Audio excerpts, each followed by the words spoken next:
মোহনা টিভির পর্দায় আপনাদের সকলকে জানাই স্বাগত। সাড়া দাও বাংলাদেশ টিম আজকে চলে এসেছে চট্টগ্রামে। এখন আমি অবস্থান করছি চট্টগ্রাম 2 আসনের বিএনপি মনোনীত এমপি পদপ্রার্থী জনাব সারোয়ার আলমগীর মহোদয়ের কাছে। তার কাছে জানতে চাইব চট্টগ্রাম 2 আসন তথা ফটিকছড়ির বর্তমান নির্বাচনী হালচাল, ফটিকছড়ি নিয়ে ভবিষ্যৎ পরিকল্পনা থেকে শুরু করে নানান কিছু। স্বাগত আমাদের অনুষ্ঠানে আপনাকে। অভিনন্দন আপনাকে আমার কাছে আসার জন্য, ধন্যবাদ মোহনা টিভিকে। একেবারেই শুরুতে প্রশ্নে যেতে চাই। চট্টগ্রাম 2 ফটিকছড়ি নির্বাচনের বর্তমান প্রচারণা নিশ্চয়ই আপনিও শুরু করে দিয়েছেন এমপি নমিনেশন পাওয়ার পর থেকে। কিরকম প্রচারণা চালাচ্ছেন বা এলাকার অবস্থা কিরকম বুঝছেন? সাথে প্রশ্ন যুক্ত করতে চাই, কেন অন্য কোনো দলের প্রার্থীকে ভোট না দিয়ে আপনাকে ভোট দিবে আপনার আসনের জনগণ? আপনাকে প্রথম প্রশ্নের উত্তর দিই, নির্বাচনী প্রচারণা কেমন চলছে। পরিশ্রম খুবই কঠিন একটা কাজ।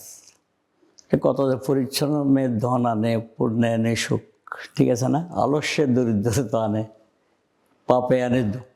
ছোটোকালে আমি দেখেছি এটা। যে পরিশ্রম এখন করছি, আমাদের ফটিকছড়িতে 18টি ইউনিয়ন, 2টি পৌরসভা, বাংলাদেশের মধ্যে সর্ববৃহৎ উপজেলা ফটিকছড়ি উপজেলা, চট্টগ্রাম 2 নির্বাচনী এলাকা, 4,80,000 প্লাস ভোটার। আমি 1 নম্বর ইউনিয়ন থেকে লাস্ট 18 নম্বর ইউনিয়ন পর্যন্ত চষে বেড়াচ্ছি ভোটের জন্য, 2টি পৌরসভায় সমান তালে। এখন ছুটে বেড়াচ্ছি দানা শীষের ভোটের জন্য। তার আগে আন্দোলন সংগ্রামের জন্য বিভিন্ন মামলায় জর্জরিত ছিলাম। ব্যবসা বাণিজ্য বলতে ধ্বংস করে দিয়েছে। তৃণমূলের সাথে আমি খুবই ভালোভাবে কাজ করেছি দীর্ঘদিন যাবৎ। এই কাজের সুফল কিন্তু আমি এখন পাচ্ছি। যেখানে যাচ্ছি সেখানে ভালো সাড়া পাচ্ছি। আসছে আমাদের আলমগীর ভাই, আসছে আমাদের দলের ভারপ্রাপ্ত চেয়ারম্যান তারেক রহমান নমিনেশন দিয়েছেন। বাংলাদেশ তথা এই উপমহাদেশের অত্যন্ত জনপ্রিয় একটি রাজনৈতিক দল বাংলাদেশ জাতীয়তাবাদী দল, যেই দলের প্রতিষ্ঠাতা শহীদ রাষ্ট্রপতি জিয়াউর রহমান। রাষ্ট্রপতি অবস্থায় সে সারাদিন খাল কেটেছে কৃষকদের সাথে, কৃষি বিপ্লব ঘটিয়েছে বাংলাদেশে, শ্রমিকদের জন্য কাজ করেছেন, শ্রমিকের বিপ্লব ঘটিয়েছে বাংলাদেশে। বাংলাদেশকে বিশ্বের দরবারে বাংলাদেশ নামক এই রাষ্ট্রকে পরিচয় করে দেওয়ার জন্য পরিশ্রম করেছেন উনি। তার সুফল বাংলাদেশ জাতীয়তাবাদী দল, বাংলাদেশের মানুষ ক্ষমতায় থাকা অবস্থায় পেয়েছিল। ক্ষমতায় না থাকার পর বাংলাদেশের মানুষের অধিকার আন্দোলনের জন্য তার সহধর্মিণী বেগম খালেদা জিয়া 9 বছর স্বৈরাচার এরশাদ বিরোধী আন্দোলনে যে ত্যাগ দিয়েছেন, সেটা 91 27 ফেব্রুয়ারি নির্বাচনে বাংলাদেশের মানুষ ভোট দিয়ে প্রমাণ করে দিয়েছেন শহীদ রাষ্ট্রপতি জিয়াউর রহমান বাংলাদেশ জাতীয়তাবাদী দলের প্রতি মানুষের ভালোবাসা কীরকম। একইভাবে ধারাবাহিকতায় গত 16 বছর ধরতে গেলে 111-এর 2 বছরের স্বৈরাচারী ওই সরকার সহ মিলে যে নির্যাতন, যে অত্যাচার, যে তাণ্ডব বাংলাদেশ জাতীয়তাবাদী দলের উপর চালিয়েছিল, একইভাবে জিয়া পরিবারের উপর। এই ভালোবাসা বাংলাদেশ জাতীয়তাবাদী দলের প্রতি কৃষক, শ্রমিক, আপামর জনগণের ভালোবাসার দল বাংলাদেশ জাতীয়তাবাদী দল। যার কারণে এই প্রতীক দানের শীষ নিয়ে যখন গ্রাম অঞ্চলে যায়, মানুষ বেড়ায় ধরে, মানুষ চুমু খায়, মানুষ ভোট দেওয়ার জন্য গ্রেপ। গত 18 বছর মানুষ ভোট কী জিনিস এটা চিনে না। যুব সমাজ, ছাত্র সমাজ ভোট কী জিনিস চিনে না। এখন ভোট দেওয়ার জন্য অধীর আগ্রহ অপেক্ষা করছেন। আগামী ফেব্রুয়ারিতে যে নির্বাচন হবে, ওই নির্বাচনে ইনশাল্লাহ বেগম খালেদা জিয়ার মার্কা, তারেক রহমানের মার্কা, শহীদ রাষ্ট্রপতি জিয়াউর রহমানের মার্কা, দানের শীষ মার্কায় ভোট দিয়ে অবশ্যই আমাকে বিজয়ী করবেন। ফটিকছড়িতে ঠিক কি অবস্থা তা আমি জানি না, তবে পুরো বাংলাদেশের প্রেক্ষাপটে যদি বলি, বিএনপির নামে চাঁদাবাজির অভিযোগ রয়েছে, দখলদারের অভিযোগ রয়েছে। আমি স্পেসিফিক আপনার আসন, আপনার উপজেলা সম্পর্কে জানতে চাই যে এই চাঁদাবাজির অভিযোগ আপনার বিরুদ্ধেও আছে কিনা, কিংবা আপনার দলের বিরুদ্ধে বা আপনার কর্মীদের বিরুদ্ধে আছে কিনা, থাকলে তার বিরুদ্ধে কি ব্যবস্থা আপনি গ্রহণ করবেন? একটা লোক বলেন ফটিকছড়িতে অমুক চাঁদাবাজির জন্য এই ঘটনা ঘটেছে, এই কাজটা করছে, চাঁদাবাজি করছে। এটা একটা ঢালা অভিযোগ। দেখুন, কিছু কিছু বিষয় সেটা আমাদের দলের ভারপ্রাপ্ত চেয়ারম্যানও বলেছেন। গত 17 বছর বিএনপি নেতাকর্মীদের অনেক জায়গা বেদখল হয়ে গিয়েছে, দোকান বেদখল হয়ে গিয়েছে, ইন্ডাস্ট্রি বেদখল হয়ে গিয়েছে। যখন অগাস্ট 5 পরিবর্তন হয়েছে, যারা দখল করেছিল তারা পালিয়েছে। আমাদের দলীয় নেতাকর্মীদের যদি ব্যবসা প্রতিষ্ঠান যদি ফিরে পেতে চায়, এটা যদি কেউ বলে দখলবাজ, কেউ ছানাবাজ, এটা তো ঠিক না। এটা যখন বাছাই করতে যাবেন তখনই দেখবেন আসল ঘটনাটা কি আছে। কিছু বিচ্ছিন্ন ঘটনা নাই তা না, কিছু বিচ্ছিন্ন ঘটনা নাই একদম তা না। তারা কিন্তু দেখবেন অনুপ্রবেশকারী। কারণ 17 বছর বিএনপির নেতাকর্মীরা যে ত্যাগ করেছেন, বাংলাদেশের মধ্যে অন্য কোনো রাজনৈতিক দলের একজন নেতাকর্মী পাবেন না। ডাকসু চাকসু নির্বাচন, আপনাদের দলীয় অবস্থার যে অবস্থা আমরা দেখতে পেয়েছি ফলাফলে, আপনি কি মনে করেন জাতীয় নির্বাচনে কি তার প্রভাব পড়বে? এটা একটা ডিফারেন্ট। জাতীয় নির্বাচন আর ডাকসু চাকসু রাকসু বাকসু ইস্কু যতই আছে, এই নির্বাচন থেকে জাতীয় নির্বাচন কোনো কমপ্লিটলি আলাদা। ডাকসু চাকসু যে নির্বাচনে ওইভাবে জাতীয় নির্বাচন হবে, এটা ঠিক না। এটা একটা ডিফারেন্ট ইস্যু। ডাকসুতে কী হয়েছে সেটাও আপনারা জানেন, অন্য অন্য জায়গায় কী হয়েছে সেটা আপনারা জানেন খুবই ভালো করে। এইটা আমি পুনরাবৃত্তি করতে চাই না। কিন্তু বাংলাদেশের মানুষ বসে আছে দানের শেষবারকে ভোট দিয়ে আমাদের দলের ভারপ্রাপ্ত চেয়ারম্যান তারেক রহমানকে প্রধানমন্ত্রী বানার জন্য।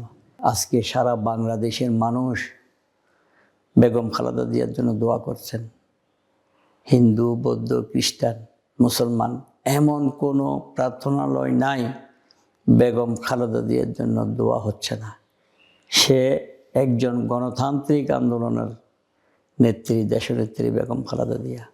যদি নির্বাচিত হন এমপি হিসেবে, তাহলে পরিকল্পনা কি রেখেছেন যে এমপি হিসেবে? হ্যাঁ, যদি আল্লাহ রহমতে, যদি আল্লাহ পাক রব্বুল আলামিন ফরিদপুরের মানুষ যদি আমাকে নির্বাচিত করেন, এই সব বাংলাদেশের সর্ববৃহৎ উপজেলা, সর্ববৃহৎ সংসদীয় আসন চট্টগ্রাম 2 ফটিকছড়ি নির্বাচনী এলাকা। আমার নির্বাচনী এলাকায় 18টি চা বাগান আছে, 4টি রাবার বাগান আছে, প্রচুর খাস জমি আছে। চট্টগ্রাম ফোর্ট থেকে দূরত্ব 1 ঘন্টা থেকে 1 ঘন্টা 10 মিনিটের। আমার পাশে হিন্দুস্তানের বর্ডার আছে ফটিকছড়িতে। নয়ন অবিরাম সুন্দর একটি ফটিকছড়ি উপজেলা, পাহাড়, সমতল ঘেরা নদী সহ। যেই হালদা নদীর ফটিকছড়ি থেকে আসছে, যেখানে মৎস্য প্রজনন হয়, মিঠা পানির মাছ। ফটিকছড়িতে গ্যাসও আছে, প্রচুর গ্যাস। ফটিকছড়ির গ্যাস দিয়া ফটিকছড়ির শিল্প কারখানা যেগুলো আছে, চা বাগান, রাবার বাগান, এবং ফটিকছড়ির মানুষের কাছে বরাদ্দ দিব সরকার থেকে। ফটিকছড়িতে স্বাস্থ্য এবং শিক্ষা, বিশেষ করে শিক্ষা যদি একটা পরিবারের মধ্যে থাকে, স্বাস্থ্য যদি ঠিক থাকে, অভাব হওয়ার কোনো কারণ নেই।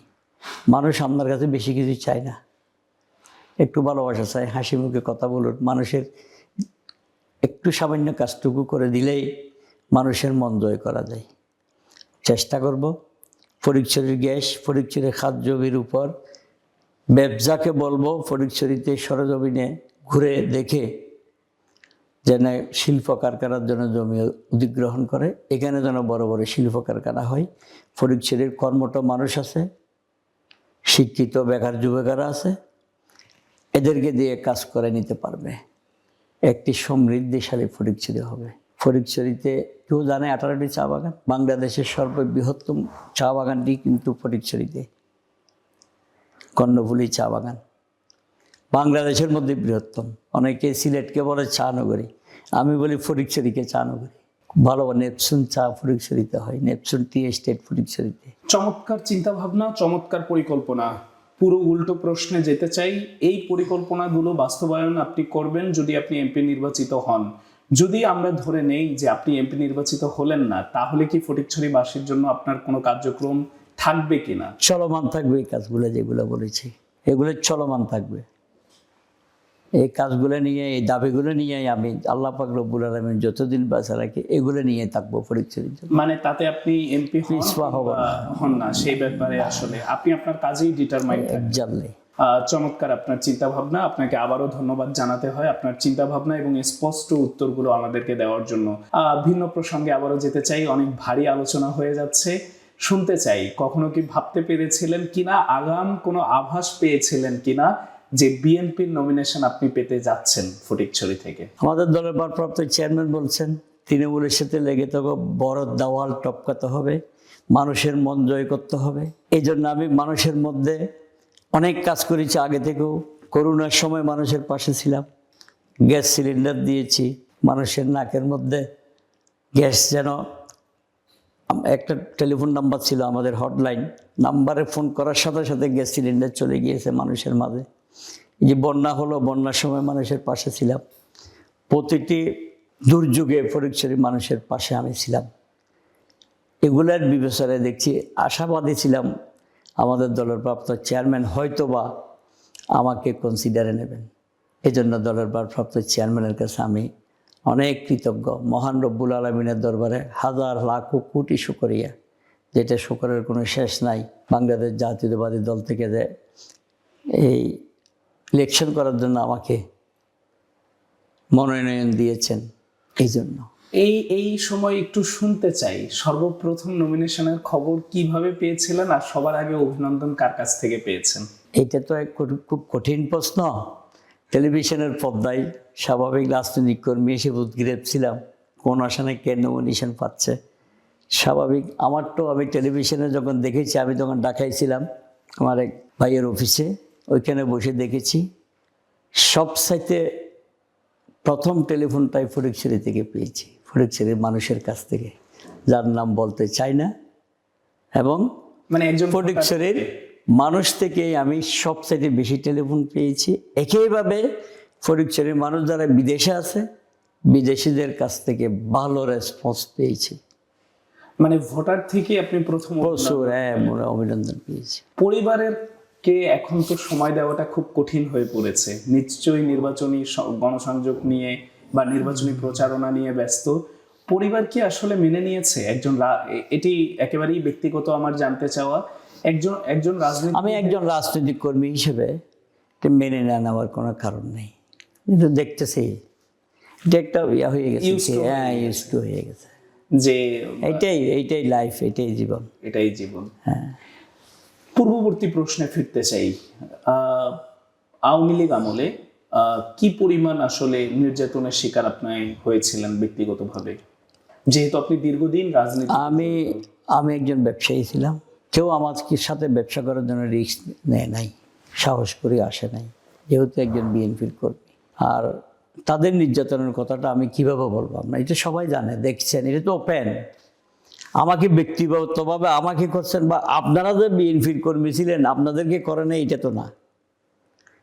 বাংলাদেশ জাতীয়তাবাদী দলের নেতাকর্মীরা ওই সময় ছিল 3 নম্বর নাগরিক বাংলাদেশের। 1 নম্বর তো তারাই, 2 নম্বর রোহিঙ্গা, 3 নম্বর বিএনপি করলে এই অবস্থা। রাত্রে ঘরে ঘুমাইতে পারে নাই, পুলিশ এসে দরজা ধাক্কা মারে, মামলা আছে বাইর করে দেন। অনেক ঘটনা ঘটেছে এরকম। এটার মধ্যে আমি বলবো না কিভাবে আসলে চলমান রেখেছে। হ্যাঁ, সামাজিক কাজে যখন গিয়েছি, স্বাভাবিক ওই সময় বাধা দেওয়ার সাহস পাই নাই। আমাদের সামাজিক মানুষের জন্য কাজ করতে যাচ্ছি, জনগণকে ভয়কে পাই না, জনগণের ভয়ে তারা কোথায় এখন। চমৎকার ভাবে আপনি আপনার কাজগুলো সম্পন্ন করেছেন। আমি আজকে এই টকশোটা করে একটি জিনিস ভালো লাগছে যে আপনার কাছ থেকে স্ট্রেট ফরওয়ার্ড আমি উত্তর পাচ্ছি, আমি স্পষ্ট উত্তর পাচ্ছি। আমি এই মুহূর্তে আরেকটি ভিন্ন ব্যাপারে জানতে চাই। আমি যতজনের সাথেই, আপনি জানেন আপনাদের নেতৃত্ব স্থানীয় যারা আছে তাদের সাথেও আমি ইন্টারভিউ করেছি, সবাই একটি বিষয় খুব ডিস্টার্বিং এর মধ্যে আছে। সেই ডিস্টার্বটা আপনি ফিল করেন কিনা? আগে আমি বলতে চাই ঘটনাটি, যে অনলাইন বট আইডি দিয়ে অপপ্রচার চালানো হয় আপনাদের দলের বিপক্ষে, ব্যক্তির বিপক্ষে। সেটি কারা চালায় বা কারা চালানো হয় ওই প্রশ্নে আমি যেতে চাই না। আমি যেতে চাই যে আপনি এখনো অনলাইন ট্রলের শিকার হয়েছেন কিনা, হলেও যদি ভবিষ্যতে হনও সেটিকে কিভাবে প্রতিকার করবেন বলে ভেবে? প্রতি মুহূর্তে আমি ট্রলিংয়ে আছি, প্রতি মুহূর্তে কোনো কিছু হলেই নিচে কমেন্টে হাজার শত শত কমেন্টে আজে বাজে ভালো খারাপ সব মিলিয়ে এগুলো করতেছে। আমি এগুলোর তেমন গুরুত্ব দিই না, কারণ আমার নির্বাচনী এলাকার মানুষ আমি কি সেটা জানে। সারা জীবন কি করলাম তাহলে, এরা যদি আমার সম্পর্কে না জানে, কয়েকজন বট বাহিনী যদি আমার বিরুদ্ধে লাগে, এটা কি শেষ? ভোট কিন্তু 4,80,000 প্লাস। বুঝতে পারছি আপনাকে। তার মানে আপনি অনলাইন বট বাহিনীকে টোটালি পাত্তাই না, আমি আমলে নিচ্ছি না, আমি এটা আমলে নিচ্ছেন না। না, আমি জনগণের কাছে ঘুরে বেড়াচ্ছি। ওকে, আমি এই মুহূর্তে আরেকটি স্মৃতিচারণ আপনার থেকে শুনতে চাইবো। নির্বাচনী গণসংযোগ চলাকালে এমন একটি ঘটনা আমাদের কাছে আপনি শেয়ার করুন, যেটি আসলে আপনাকে পরবর্তী কাজের জন্য ইমোশনাল তৈরি করেছে, উজ্জীবিত করেছে, অনুপ্রেরণা দিয়েছে। যে ঘটনাটি আপনার সাথে ঘটেছে, যেটি আপনি ভাবতেও পারেননি। হ্যাঁ, এটা খুব খুব ভালো প্রশ্ন করছেন। চা বাগান দিয়ে যাচ্ছে, বাগানের পাতা না কেটে, চা পাতা না কেটে আমাকে এসে জড়াই ধরছে। এখন ধান কাটার দিন, রাস্তায় হেঁটে যাচ্ছি, গণসংযোগ করে যাচ্ছি, কৃষকেরা এসে আমাকে জড়িয়ে ধরেছে। আমার খুব ভালো লেগেছে। এসেই বলতেছে, আচ্ছা তারেক রহমান কেমন আছেন, উনি কখন আসবেন, তারেক রহমানের শরীর স্বাস্থ্য কেমন আছেন, ম্যাডাম অসুস্থ, ম্যাডামের কী অবস্থা, ম্যাডাম আল্লাহ রহমতে সুস্থ হয়ে আমাদের মাঝে ফিরে আসবে কিনা। এই যে মানুষের একটা ভালোবাসা দলের চেয়ারম্যানের প্রতি, এটা খুবই আমাকে আবেগপ্লুত করেছে। আমাদের বাংলা একটা প্রবাদ বাক্য আছে, রক্ষকই হয় ভক্ষক। তো যদি এমপি নির্বাচিত হন, এখন একেবারেই সাধারণ আমরা যে সারোয়ার আলমগীরকে আমরা পাচ্ছি বা জনগণ পাচ্ছে, সকলে মিলে যেভাবে আপনাকে পাচ্ছে, এমপি নির্বাচন হলেও কি এরকম সাধারণ থাকবেন, নাকি তখন ভক্ষকের রূপেই আবার আবির্ভূত হবে? অসাধারণ হওয়ার কোনো কারণ নাই, অসাধারণ হইতেও পারবো না। এমন সাধারণ থেকে সাধারণ হয়ে গিয়েছি, মানুষের সাথে এমনভাবে মিশে গিয়েছি, এখান থেকে বাইর হওয়া সহজ না। বাইর হওয়া কেন, ওইখানকার যে ভালোবাসা, এই ভালোবাসা কোনো দিন মরলে যেন একটা বিশাল আকারে জানাজা হয়। মানুষের খুব কাছাকাছি। আমি কাজ করতেছি, সেজন্য আমি বুঝতেছি। আমি তো কাজ করতেছি, দীর্ঘদিন থেকে কাজ করতেছি। এই যে ভোট আছে, কাজে নেমে গেছি, এটাই তো না ভোটের জন্য। নমিনেশন আমাকে না দিলেও তো আমি কাজ করতাম, দল যাকে দিত, আমাদের দলের ভারপ্রাপ্ত চেয়ারম্যান। তো আমি কাজ করতেছি, কাজের কথা বলাতে স্পষ্ট কথাই বলবো, ঠিক আছে না? একেবারেই চমৎকার। তবে আপনি কি মনে করেন, আমি যদি এই মুহূর্তে আপনার এই ফটিকছড়ি এলাকায় ঘুরি এবং আমি যদি মানুষের সাথে কথা বলি, তাহলে আপনি কি আত্মবিশ্বাসের সাথে বলতে পারেন যে আপনার কোনো দোষ ত্রুটি কোনো কিছুই আমি খুঁজে পাবো না? অনেক দোষ আছে, আমিও বলবো না আমার কোনো দোষ নাই। আশা করি গুণের বার্তা একটু বেশি হবে।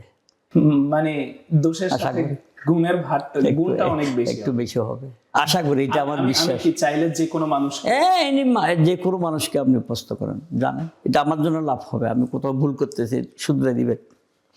মানে আপনি সংশোধনের জন্য, হ্যাঁ, এটা একটা বিশাল। ওকে, আমরা অবশ্যই আপনার নির্বাচনী এলাকা ঘুরে দেখব, সেই কথা আমরা দিচ্ছি। আরেকটি প্রসঙ্গে যেতে চাই, বিএনপির নেতা হিসেবে এই প্রশ্ন আপনার কাছে করতে চাই।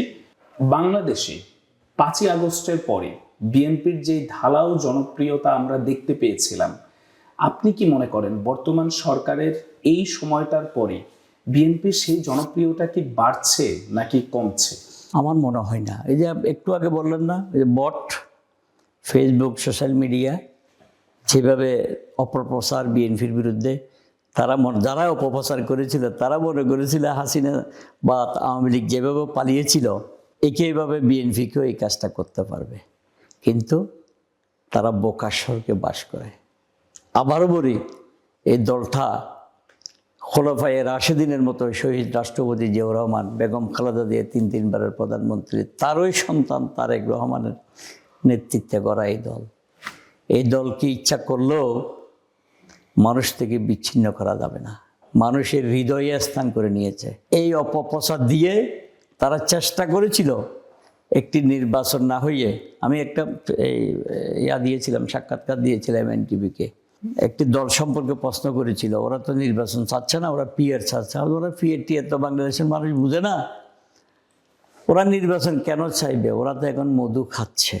নির্বাচন হয়ে গেলে তো ওই মধুটা তো তারা আর খেতে পারবে না, তো তারা নির্বাচন চাওয়ার কোনো প্রয়োজনই তো নাই। আশা করি নির্বাচন হয়ে যাবে। বিএনপির জনপ্রিয়তার একটু মাত্র দোষ নামে নাই, 1% বরং আরও বেড়েছে। এটা আপনারাই প্রমাণ, আপনারাই দেখুন। যখন নির্বাচনের ঠ্যানেলে ঢুকে গিয়েছে, প্রার্থী যখন দলের ভারপ্রাপ্ত চেয়ারম্যান ঘোষণা করে দিয়েছেন দল থেকে, তারপর থেকে চিত্রটা কিন্তু বাংলাদেশের মধ্যে ভিন্ন। সবাই এখন ধানের শীষ মার্কায় কখন ভোট দেবে অধীর আগ্রহে অপেক্ষা করছেন বাংলাদেশের তৃণমূলের মানুষজন। আপনার প্রতিদ্বন্দ্বী যারা এমপি পদপ্রার্থীতে, তাদেরকে কি হালকাভাবে নিচ্ছেন না প্রতিদ্বন্দ্বী? খুবই কঠিনভাবে নিচ্ছে তারা তাদেরকে। অবশ্যই শক্তিশালী প্রার্থী তারা, আমার সামনে যারা আছে। এখন পর্যন্ত আপনার আসনে প্রতিদ্বন্দ্বীদের সাথে আপনার এবং তাদের সম্পর্কটা কি সহমর্মিতার নাকি?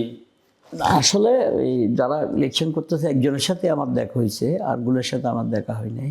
নমিনেশন আমাকে ডিক্লেয়ার করার পর কারোর সাথে আমার দেখা হয় নাই। তার আগে দেখা হয়েছে বিভিন্ন জানাজায়, সামাজিক অনুষ্ঠানে। তাহলে তো সৌহার্দ্যপূর্ণ, এখানে কোনো রকম মানে বৈরী যে বাপটা একটা দেখলে আরেকদিকে চলে যাবে এরকম ঘটনা ঘটেনি, আমার চোখে পড়ে নাই। হয়তো বা কারো চোখে পড়ছে কিনা আমি জানি না। স্পেসিফিক চট্টগ্রাম 2 আসন নিয়ে জানতে চাই, নিরাপত্তা অবস্থা এখন কেমন? ইনশাল্লাহ এখন খুবই ভালো, আমি খারাপ মনে করতেছি না। তারপরেও শঙ্কা তো থেকে দেয়। যেমন আমাদের চট্টগ্রাম 8 আসনের এরশাদুল্লাহ ভাই গণসংযোগে গিয়েছে, দেখছেন তো একজন মারা গিয়েছে, সে অনেকদিন যাবৎ হাসপাতালে ছিল, হাসপাতাল থেকে বাইর হয়ে এসেছে। নাই, একদম তা না। প্রশাসন অবশ্যই নজরে আছে, সবাই প্রশাসনও খুব চেষ্টা করতেছে কোনো অঘটন যেন না ঘটে।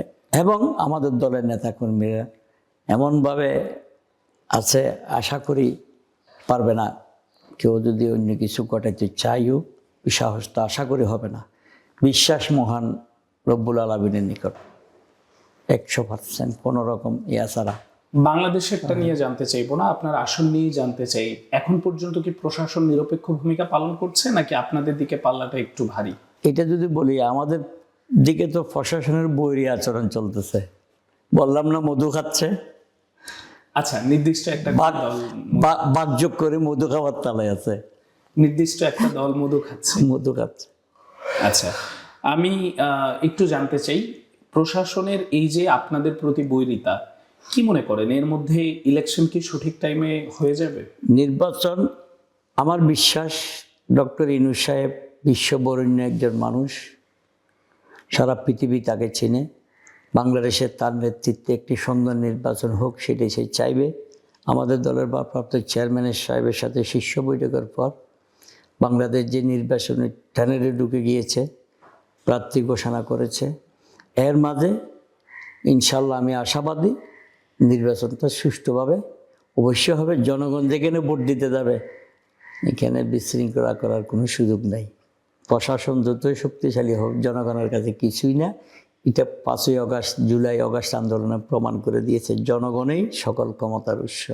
ধন্যবাদ। অনেকগুলো প্রশ্নের উত্তর পেলাম। অনেক প্রশ্ন আমি জনগণের হয়ে আপনার কাছে করলাম। সব প্রশ্ন যে আমার মনের থেকে উদিত হয়েছে বিষয়টা সেটি নয়।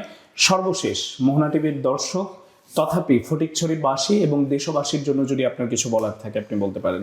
মোহনা টিভিকে অবশ্যই ধন্যবাদ। মোহনা টিভির মাধ্যমে আমার ফটিকছড়ি চট্টগ্রাম 2 নির্বাচনী এলাকার জনগণ শুনতে পারবেন আমার এই সাক্ষাৎকারটি।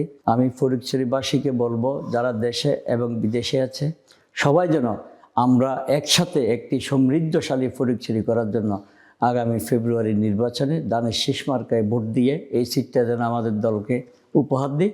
তারেক রহমান যদি ইনশাল্লাহ প্রধানমন্ত্রী হয়, বাংলাদেশের প্রধানমন্ত্রী যদি হয়, আমি ছোট্ট এই ফটিকছড়ির জন্য অনেক কিছু করতে পারবো। সবাইকে ধন্যবাদ। সকল পর্বেই আমি কিছু না কিছু কথা কোট করি। আজকের পর্বে আমার কোট কথাটি হলো, তিনি এমপি হলে যে সকল পরিকল্পনা নিজের মনের মধ্যে লালন করেছে এবং আজকে একটি স্যাটেলাইট টিভি অর্থাৎ মোহনা টিভির সামনে কথা দিলেন যে এমপি হলে তিনি যা করতেন, এমপি না হলেও তিনি সেই কাজগুলো করে যাওয়ার চেষ্টা করবেন। এই কথাটি কিন্তু সামান্য কোনো কথা নয়। এই কথাটি কিন্তু অত্যন্ত বৃহৎ একটি কথা, অত্যন্ত বড় মাপের একটি কথা, অত্যন্ত ভয়ঙ্কর, অত্যন্ত দায়িত্বের একটি কথা। এরকম মানসিকতার বাংলাদেশে যদি রাজনীতিবিদ সকলেই তৈরি হয়, তাহলেই গড়ে উঠবে আমাদের স্বপ্নের সোনার বাংলাদেশ। আর সে বাংলাদেশের প্রত্যয় রেখে আজকে আমি মোহাম্মদ আবু আবিদ মোহনা টিভির পর্দায় এখনই বিদায় নিচ্ছি। তবে মনে রাখবেন, নতুন কোনো পর্বে নতুন কোনো বিষয় নিয়ে নতুন কোনো স্থানে নতুন কোনো ভাবে আবারও আপনাদের সামনে হাজির হব। সে পর্যন্ত সাড়া দাও বাংলাদেশ তথা মোহনা টিভির সাথেই থাকুন। ধন্যবাদ আপনাদের সকলকে।